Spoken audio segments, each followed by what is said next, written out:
Il parco del fiume Stella come volano per far ripartire l'economia della nostra regione. Non si tratta di un'utopia scritta solo sulla carta, ma di una bella realtà operativa presentata nei giorni scorsi a Udine. Sistema che funziona, come ci conferma Mario Anzil, sindaco di Rivignano. Sì, certo, è un prestigioso riconoscimento questo che oggi hanno voluto riconoscerci l'Associazione Italia Nostra e l'Università di Venezia, di Padova e di Udine, quella cioè di considerare Rivignano come un caso in cui si può dimostrare come una buona amministrazione, una buona gestione del territorio consenta sia di preservare un territorio, appunto un paesaggio straordinario, ma anche di poter coniugare la tutela di questo paesaggio con il suo sfruttamento da un punto di vista economico. Abbiamo parlato molte volte per quanto riguarda la natura, il territorio, il verde, l'acqua, insomma Rivignano a 360 gradi, ribadire il concetto. Sì, il nostro è un paesaggio straordinario, è un fiume circondato da foreste alluvionali, da boschi impenetrabili, da piante carnivore, prati stabili millenari. Ci sono resti di reperti archeologici ma anche di castelli nei quali per secoli si è combattuta la storia del Friuli, quindi davvero un paesaggio meraviglioso che la fortuna ci ha consentito di ereditare e che noi vogliamo preservare come fosse davvero un'eredità importante e consegnarla intatta e se non addirittura ulteriormente arricchita ai posteri. In tempi di spending review cosa vuol dire mettere in pratica la teoria? Significa che questi buoni propositi poi devono anche trovare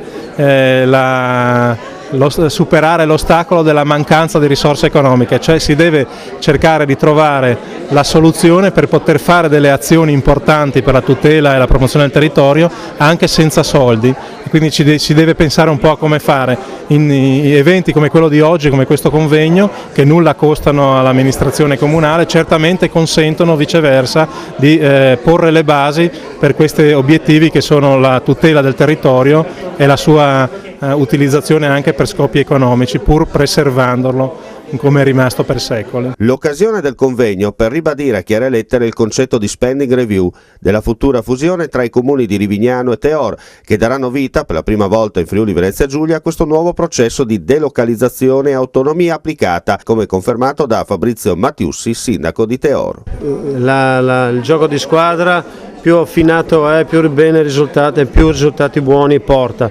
Io sono qua oggi ospite del comune di Rivignano, ma mi auguro che col 2 dicembre sia un comune unico, proprio perché da questo progetto che parte da Rivignano si estenda anche al territorio del comune di Teor, e questo perché il territorio in asse con lo Stella è un territorio omogeneo e quindi avvala ancora di più la tesi che le due comunità sono pronte, omogenee e pronte per il passo che il 2 dicembre doveva suggellare la nascita del nuovo comune. Che eredità porta il comune di Teor al nascituro?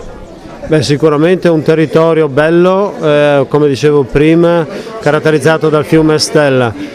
Abbiamo noi come territorio comunale non grosse realtà industriali, artigianali, ma abbiamo una rete di vie di strade bianche che possono essere sfruttate come percorsi ciclopedonali, quindi un contatto con la natura, immersi nella natura, lontano dal traffico. E a ridosso del fiume Stella completa ancora di più questa opportunità. Dunque non resta che aspettare il fatidico giorno, ma soprattutto dire ai cittadini questi sono i risultati. Certamente parte da lontano l'aggregazione fra i due comuni con tutte le varie convenzioni, ma soprattutto col consorzio della scuola e il consorzio segretario comunale. Il 2 dicembre dovrebbe coronarsi la completa fusione e la certificazione che i due territori storicamente unici possono ritornarlo e dare grandi soddisfazioni agli amministratori futuri, ma soprattutto dare nuove opportunità di crescita e di sviluppo. In questo momento di crisi ben venga la fusione, perché portando sinergie porta anche risparmi ma anche risorse da investire per un rilancio che non sarà immediato il risultato ma nel tempo.